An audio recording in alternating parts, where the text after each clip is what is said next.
How to talk in English. Meet Lucy. Lucy wanted to travel the world. But she was scared. Why? Her friend asked. I don't speak English, Lucy said. Her friend smiled. Start small. Learn 5 words daily. Lucy began. Day 1. Hello, thank you, yes, no, okay. Day 2. Food, water, hotel, taxi, map. Lucy practiced every day. She watched English videos. She listened to English songs. She spoke with friends. Hello, how are you? Lucy said confidently. Her friend replied, I'm fine, thank you. Lucy beamed. Lucy decided to take a bigger step. She downloaded an English learning app. She practiced conversations. Where is the restroom? Lucy asked. The restroom is on the left, the app replied. Lucy repeated. Lucy met a language exchange partner, John. Hi, I'm John, he said. Hi, I'm Lucy, she replied. They chatted about food, music, and travel. Lucy's confidence grew. John said, You're improving, Lucy. Lucy smiled. Lucy met Sarah, a tourist, at a cafe. Sarah asked, Where is the nearest subway? Lucy replied, Go straight, turn left, and walk 5 minutes. Sarah smiled. Thank you. Lucy beamed. They chatted for 10 minutes. Lucy learned new words. Directions, left, right, straight, transportation, subway, bus, taxi, food, coffee, sandwich, salad. Sarah said, You speak English well. Lucy glowed. Lucy joined an English club. She met new friends, Alex, Emma, and Jack. They practiced English together. Today's topic, travel, Alex said. Emma shared, I visited Paris last year. Jack asked, What's your favorite city? Lucy replied, Tokyo, for its food. They laughed and chatted. Lucy learned new vocabulary, passport, visa, culture, idioms, break a leg, take it easy, pronunciation tips. Emma said, You're improving, Lucy. Lucy smiled. Lucy joined an English club. She met new friends, Alex, Emma, and Jack. They practiced English together. Today's topic, travel, Alex said. Emma shared, I visited Paris last year. Jack asked, What's your favorite city? Lucy replied, Tokyo, for its food. They laughed and chatted. Lucy learned new phrases. How was your trip? What's your favorite food? I recommend. Emma said, You're improving, Lucy. Lucy felt proud. Lucy's English improved dramatically. She understood movies without subtitles. She spoke fluently with foreigners. Lucy's confidence soared. She applied for an international internship. Your English is impressive, Lucy, her interviewer said. Lucy beamed. She got the internship. Lucy's friends celebrated. You did it, Lucy. Emma said. Lucy realized. English opened doors. English connected cultures. English empowered her. Lucy worked in New York. She met colleagues from worldwide. Hi, I'm from Brazil, said Pedro. Hi, I'm from Japan, Lucy replied. They shared stories. Lucy learned idioms. Break the ice. Think outside the box. Take a leap. Pedro said, Your English inspires me, Lucy. Lucy smiled. Lucy's boss asked her to present. Me? Speak English in front of 100 people? Lucy worried. But Lucy prepared. She practiced vocabulary, business, marketing, sales. She rehearsed pronunciation, clear, slow, confident. She visualized success the day arrived. Lucy stood tall. "Good morning, everyone," she began. Her presentation impressed. Colleagues applauded. "Your English skills shine, Lucy," her boss said. Lucy beamed. Tips: practice public speaking. Join English speaking groups. Record yourself. Lucy's boss asked her to present. Me? Speak English in front of 100 people? Lucy worried. Emma encouraged. "You're ready, Lucy." Lucy prepared. Practiced vocabulary, business, marketing, sales, rehearsed pronunciation, clear, slow, confident, visualized success. The day arrived. Lucy stood tall. "Good morning, everyone," she began. Her presentation impressed. Colleagues applauded. "Your English skills shine, Lucy," her boss said. Lucy beamed. Tips for public speaking: prepare thoroughly. Speak slowly and clearly. Make eye contact. Lucy became a confident English speaker. She traveled the world. She made international friends. Lucy's dream job became a reality. "English changed my life," Lucy said. Tips for English success: 1. Set achievable goals. 2. Practice daily. 3. Surround yourself with English. Lucy's story inspires millions. You can achieve English fluency too. Keep practicing. Lucy shared her secrets. 1. Immerse yourself in English, TV, music, podcasts. 2. Speak with native speakers. 3. Learn idioms and phrasal verbs. 4. Practice active listening. 5. Don't fear mistakes. Believe in yourself, Lucy said. English is a tool, not a barrier. Lucy's journey inspired many. You can achieve English fluency too. Practice every day. Lucy became an English teacher. She inspired students worldwide. Believe in yourself, Lucy said. English opens doors. Lucy's story went viral. Millions learned English. Lucy's legacy lived on. You can achieve English fluency too. Remember: 1. Set goals. 2. Practice daily. 3. Surround yourself with English. 4. Speak with native speakers. 5. Believe in yourself. Farewell. May your English journey be successful. Thank you for following Lucy's inspiring story.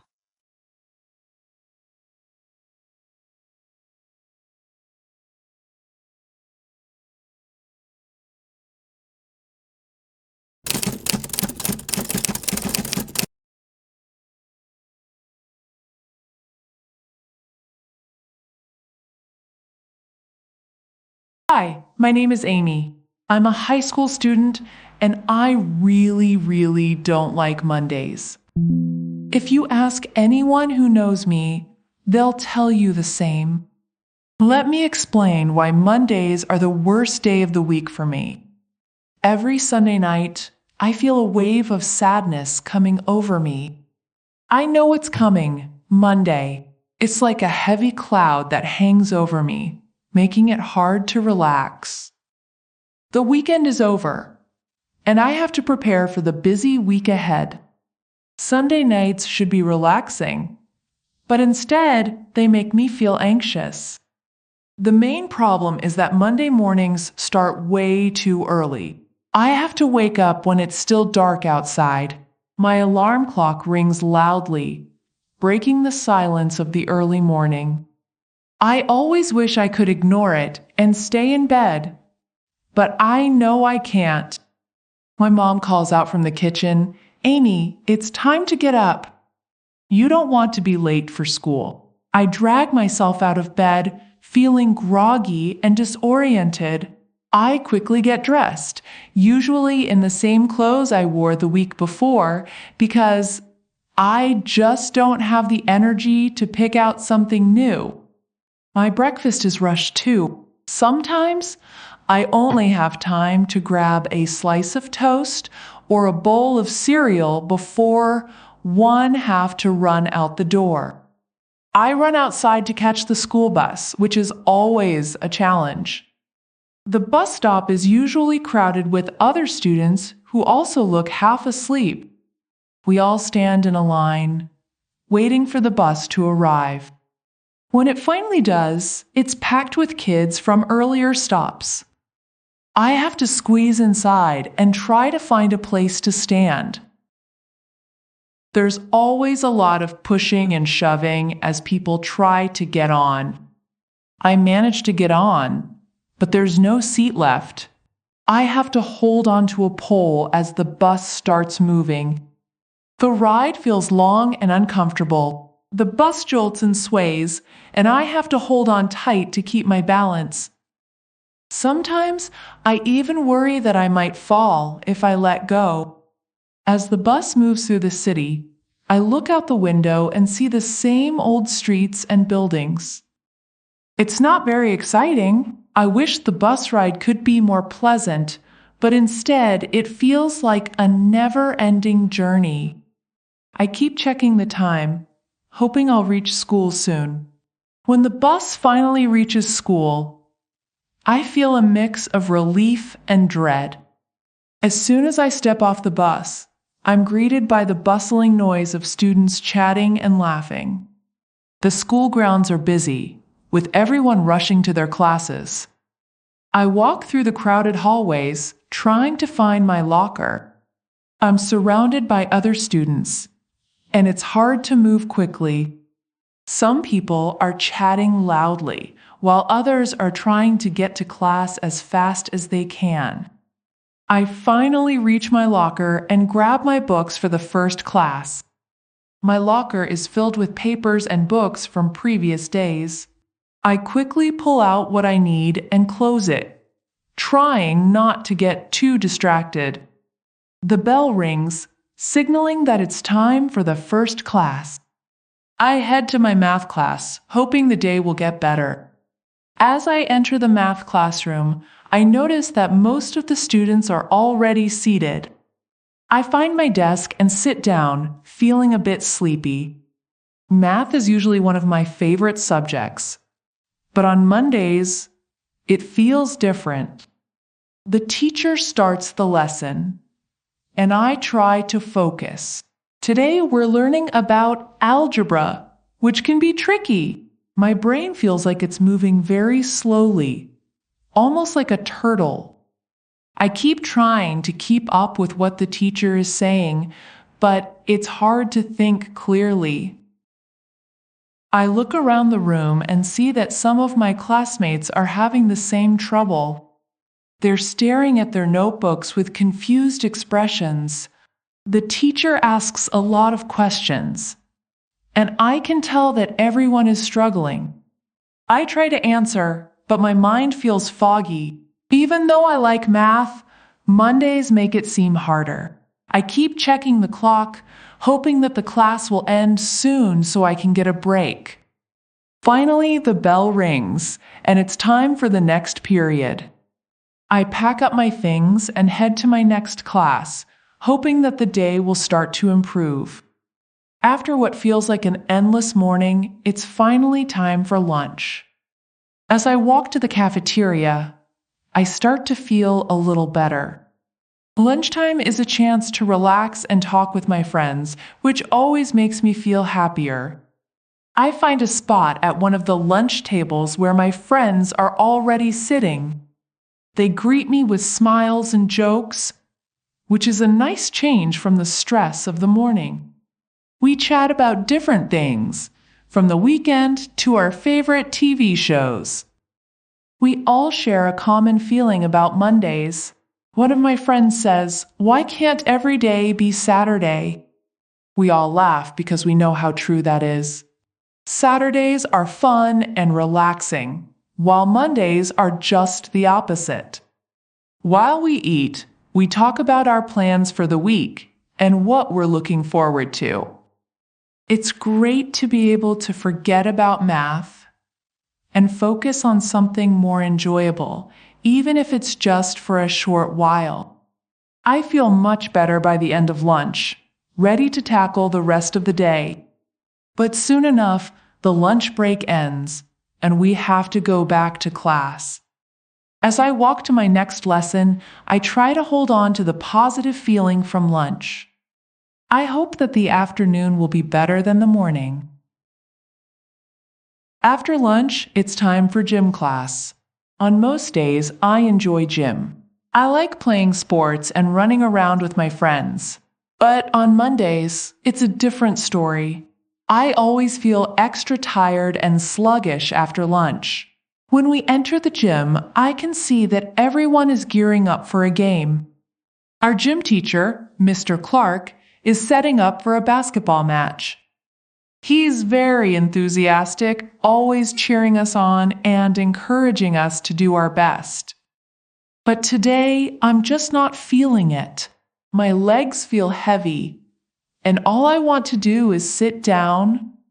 Mr. Clark notices that I'm not my usual self and says, "Come on, Amy. You can do it. Let's give it our best shot." I try to push through, but it's hard. Every move feels like it takes a lot of effort. I look around and see that some of my friends are also struggling. It seems like everyone is feeling the Monday blues. We play a few rounds, but it's clear that the energy is low. I'm relieved when the class finally ends, and we can head back to the locker room. Finally, the school day is over. I'm so relieved. The whole day felt like it dragged on forever. As soon as the bell rings, signaling the end of classes, I pack up my things quickly. I can't wait to go home and rest. I head to the bus stop, feeling exhausted. The bus ride is always a mix of crowded and noisy. Today, it feels especially cramped. I stand for the whole ride, holding onto the strap for support. My backpack feels like it weighs a ton, and I'm just counting the minutes until I'm home. When I finally get off the bus, I make my way back home. The walk from the bus stop to my house is short, but it feels longer on days like this. I just want to get inside and put my feet up. As soon as I get home, I drop my backpack and kick off my shoes. I'm so glad to be in the comfort of my own space. The first thing I do is head to the kitchen and grab a snack. I'm usually so hungry by now, and it's nice to have something to eat. After my snack, it's time to tackle homework. I sit down at my desk, pull out my books, and start working. Homework is not the most exciting part of my day, but it has to be done. I know that if I get it finished now, I can relax later. I start with math homework because I find it easiest to do when I'm still a bit tired. The problem seems simpler now that I'm away from the classroom. Even though it's a bit boring, I try to focus and get it done quickly. Once I finish math, I move on to my other subjects. English and history are a bit harder, but I try to stay focused. Sometimes I listen to music while I work. It helps me concentrate and makes the homework a bit less tedious. As I work, I think about the day. It's been long, and I feel like I've used up all my energy. But I remind myself that tomorrow is Tuesday, which is usually better than Monday. I look forward to that. When I finally finish my homework, I feel a sense of relief. The hardest part of my day is over, and I know I can soon relax. I look at the clock and see that it's almost time for dinner. My mom is in the kitchen, cooking something delicious. The smell of food makes me feel a little better. I sit at the dinner table with my family and tell them about my day. My mom listens and gives me advice, while my dad tries to make us laugh with jokes. It's nice to have this time with them. They help me feel more positive about the week. After dinner, I have some free time. I might watch TV or read a book. Sometimes, I even call a friend to chat. It's a good way to unwind after a long day. I always feel better when I do something I enjoy. As the evening goes on, I start getting ready for bed. I brush my teeth, change into my pajamas, and get into bed. I'm tired, but I feel good knowing that Monday is almost over. I think about what I can do tomorrow to make the day better. I remind myself that Tuesdays are usually easier for me. They are not as stressful as Mondays. I plan to do my best in school and try to enjoy my classes more. I know that the week gets better after Monday. Before I go to sleep, I think about something fun I can do in the week. Maybe I'll meet a friend or try a new hobby. These little things make me excited and help me get through the tough days. I close my eyes, hoping that Tuesday will be a better day. Even though Mondays are tough, I try to stay positive and look forward to what the rest of the week will bring.